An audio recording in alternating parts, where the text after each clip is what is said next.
Jack and the Beanstalk. Once upon a time there was a widow who had only one son named Jack. He was a lazy boy. He would not go out to work for a living, nor would he do much work for his mother at home. Yet Jack was not altogether a bad boy. He was kind-hearted and pleasant, and his mother was very fond of him.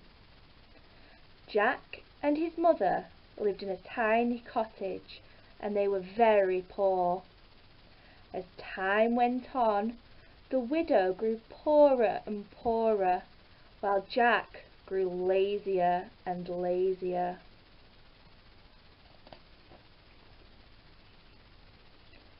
At last the day arrived when the widow had nothing left in the world except one cow.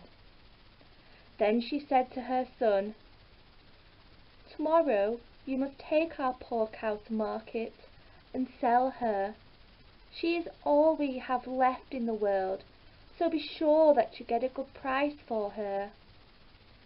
Next morning Jack got up early and set off for market with the cow. On the road he met a butcher who asked him where he was going with the cow. "I'm taking her to market to sell her, sir," Jack told him.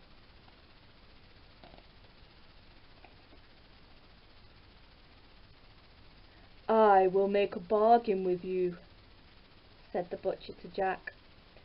"I will exchange these beans for your cow." He showed Jack some strange-looking beans, all of different colours, which he was carrying in his hat. "I would be a fool to exchange my cow for your beans," said Jack. "Ah, but these are not ordinary beans," replied the butcher. "They are magic beans." Jack thought what a fine thing it would be to have some magic beans, so he agreed to the bargain. He gave the cow to the butcher, put the beans in his pocket, and set off for home.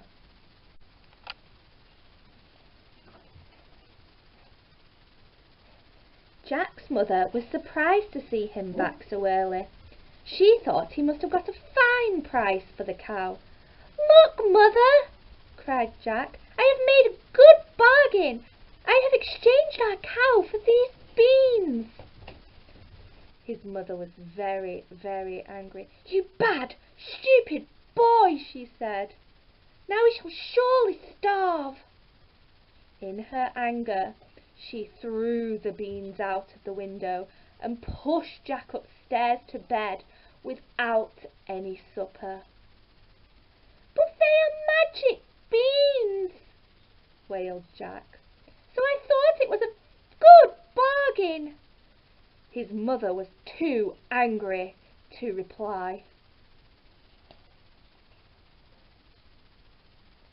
The next morning Jack woke early, feeling very hungry. His room was much darker than usual. When he went to his window, he found he could hardly see out. There seemed to be a large tree in the garden, where none had grown before. Jack ran downstairs and discovered that it was not a tree that was growing in the garden, but a huge beanstalk. It had sprung up during the night from the magic beans that his mother had thrown out of the window. The beanstalk was taller and stronger than any tree, and it had grown so quickly that its top was out of sight.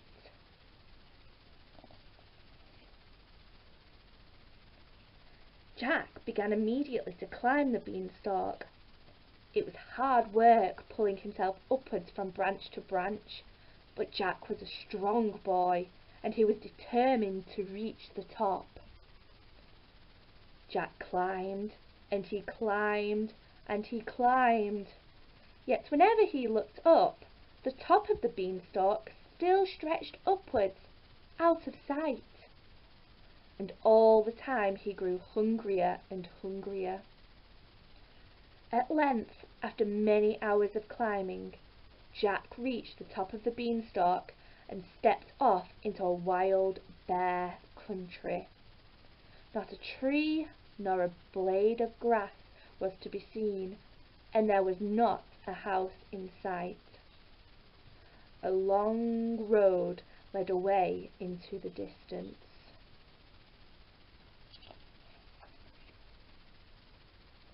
Jack set off along the road, and soon he met an old woman. "Good morning, Jack," she said. Jack was amazed that she knew his name. "I know all about you," said the old woman. "You are now in a country belonging to a wicked ogre. When you were a baby, this ogre killed your father and stole all that he possessed. That is why your mother is now so poor. You must try to punish this ogre and get back your father's wealth," she continued. "If you are a brave boy, I shall try to help you." At that, the old woman disappeared, and Jack went forward along the lonely road.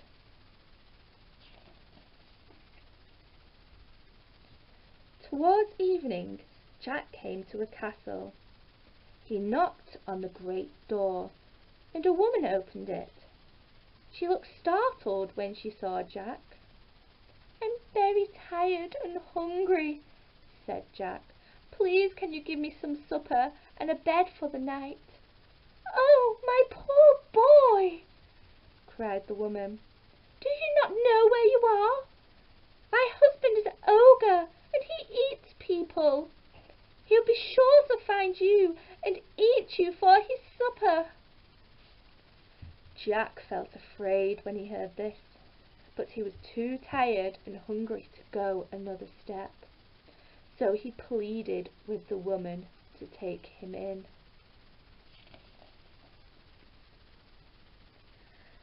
At last the ogre's wife agreed, and she led Jack into her kitchen. There she set a fine supper before him, which Jack enjoyed so much that he soon forgot his fears. Scarcely had he finished eating when the ground was shaken by the sound of heavy, stamping feet. Then 3 loud knocks were heard on the door. It was the ogre returning home. Jack's heart began to thump. The ogre's wife began to shake. She snatched Jack up and pushed him into the oven, which fortunately was nearly cold. Then she went to let her husband in.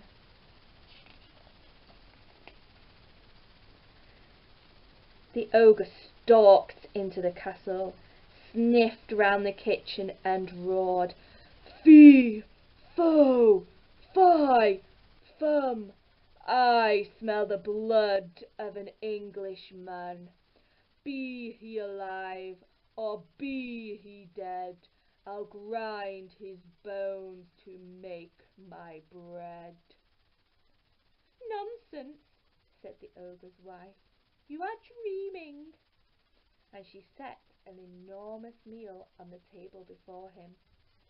As the ogre was hungry, he sniffed no more, but he sat down and began to eat. Jack peeped at the ogre through a crack in the oven door. He was astonished to see how much the ogre ate and how quickly he pushed the food into his mouth.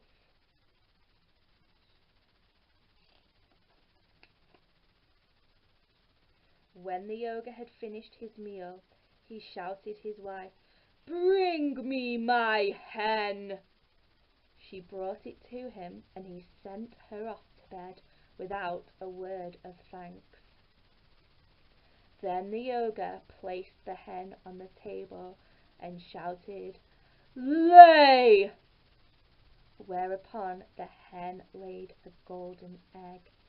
"Another!" roared the ogre, and another golden egg was laid. Again and again, in a voice of thunder, the ogre shouted, "Lay!" and the hen obeyed, until 12 golden eggs were on the table. Then the ogre fell asleep in his chair, and he snored so loudly that the castle shook.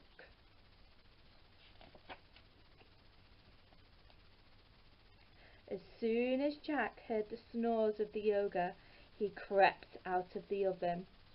He seized the hen, tucked it under his arm, and tiptoed out of the castle. Then he set off running along the road as fast as ever he could.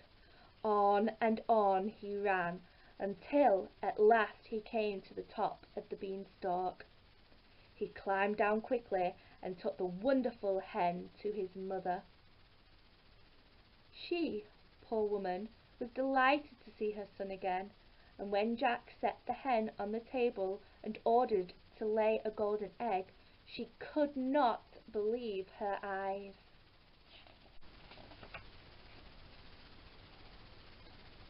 Every day the hen laid another golden egg. By selling the eggs, Jack and his mother were able to live very comfortably and had no need to worry. They lived happily in this way for many a long day. But after some time, Jack began to long for more adventures. He thought of what the old woman had told him, and of how the ogre had stolen all of his father's riches. Jack determined to visit the ogre's castle again. He disguised himself so that the ogre's wife would not know him. Then he began to climb the beanstalk for the second time. Just as before, Jack reached the castle towards evening and knocked on the door. When the ogre's wife opened the door, he said, "I should be glad of food and rest, good woman, for I am hungry and tired." "You cannot stay here," replied the ogre's wife. "Once before I took in a tired and hungry boy, and he stole my husband's wonderful hen." Jack pretended to think that the boy who had stolen the hen was a rascal. He chatted so pleasantly to the ogre's wife that she felt she could not refuse him a meal. She let him come in. After Jack had eaten a good supper, the ogre's wife hid him in a cupboard. She had just done so when in stomped the ogre. He sniffed all around the kitchen and roared, "Fee, fo, fi, fum! I smell the blood of an Englishman. Be he alive, or be he dead, I'll grind his bones to make my bread." "Nonsense," said the ogre's wife. "You are dreaming." And she set an enormous supper before him. After supper, the ogre roared, "Fetch me my money bag." His wife brought the bags and went off to bed. The ogre emptied all the money onto the table and counted it over and over again before putting it back into the bags. Then he fell asleep.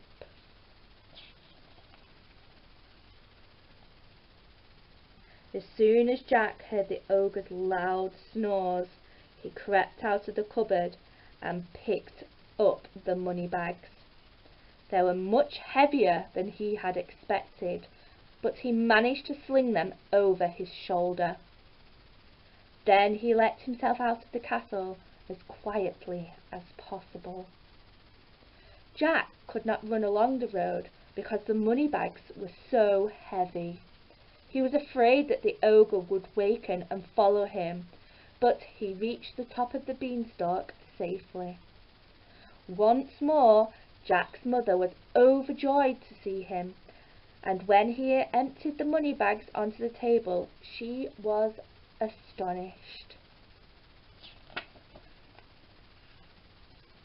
Jack and his mother now had all that they could wish for.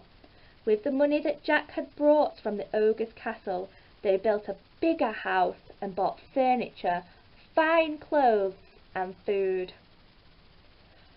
The widow said to her son, "Now that we are rich, I beg you not to venture up Beanstalk again." But Jack would not promise this. For a long time Jack and his mother were well content. Then Jack began to long for more adventure and to think that the giant had not yet been punished enough. He determined to visit the ogre's castle once more.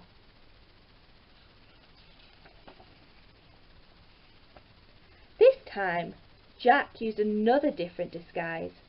He hoped that the ogre's wife would not recognize him, and that he would be able to persuade her to invite him into the castle. Then, for the third time, Jack climbed the beanstalk, followed the same path, and arrived at the castle door. The ogre's wife did not recognize him, and he begged for a night's lodging. "No, no," she cried, "you cannot come in here. The last 2 tired boys whom I took in were thieves. One stole a wonderful hen, and the other some money bags. No, no, you cannot come in."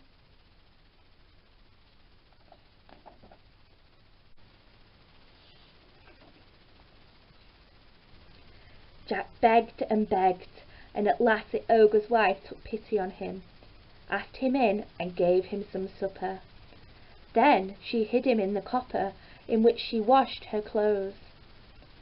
Soon the ogre came home, and sniffing round the kitchen roared, "Fee, fo, fi, fum!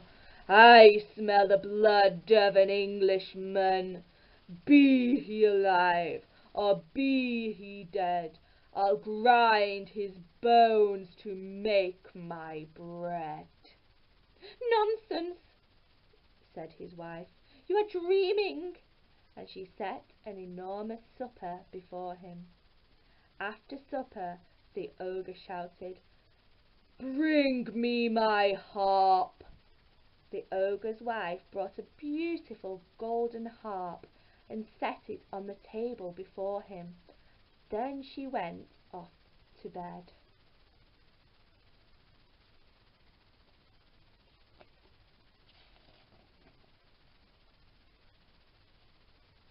"Play!"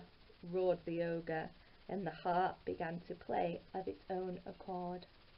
Jack had never heard such sweet music as it played. The harp continued to play until the ogre was almost asleep. Then he shouted, "Stop!" and the music ceased. As soon as Jack heard the loud snores of the ogre, he jumped out of the copper and seized the harp. No sooner had he touched it than the harp called out, "Master! Master!" The ogre woke up in a fury to see Jack making off with his harp. "You are the boy who stole my hen and my money bags," he bellowed.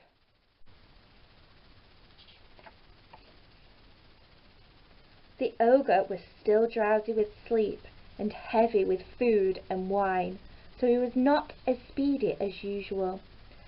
Yet he staggered to his feet and set off after Jack.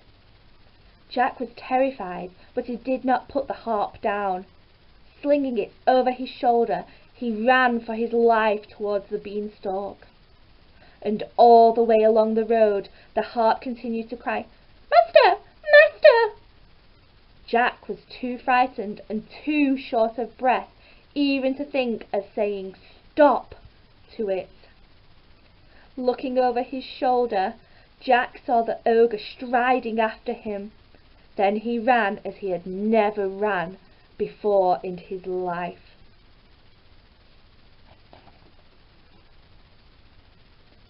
Jack reached the top of the beanstalk safely, but the ogre was close behind him. He scrambled and slid down the beanstalk, shouting, "Mother! Mother! Bring me the axe quickly! The ogre's coming!"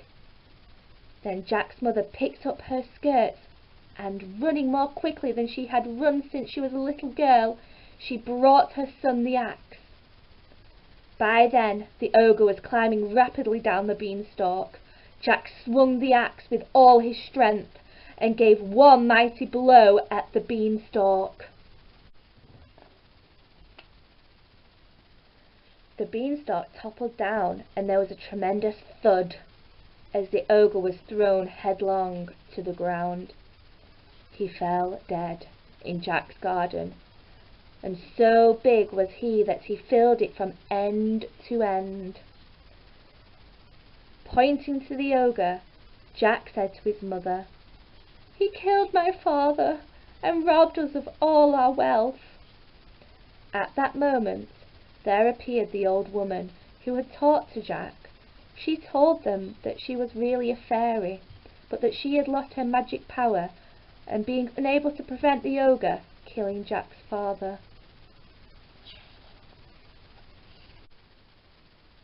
It was she who had made Jack take the magic beans in exchange for the cow. She had wanted him to climb the beanstalk, and she had led him to the ogre's castle and helped him there. "Your troubles are now over," the fairy told Jack and his mother. "You will want for nothing, and you will be happy as long as you live." It happened as the fairy had said, and Jack and his mother lived happily ever after.